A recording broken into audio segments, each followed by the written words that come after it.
राजू खानाणी मां सिंधियाना news network की reporter इमदाद अली निज़ामानी मजे पाकिस्तान पीपल्स पार्टी ज़िले बदीन तरफ़ा मादर जमहूरियत मोहतरमा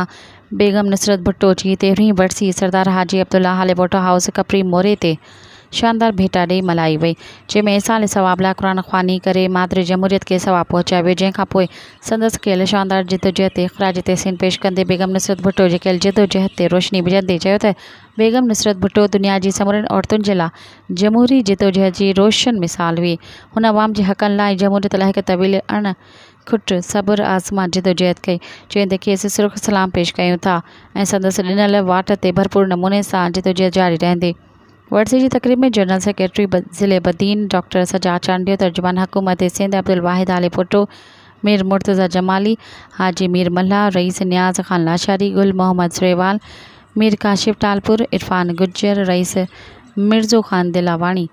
उम्मीद अली बागराणी, मुंतज़र अब्बास, रिजवी रफ़ीक मेमण समेत म्यूनसिपल टाउन यूनियन काउंसिलर उहदेदारनि वर्करनि भरपूर शिरकत करे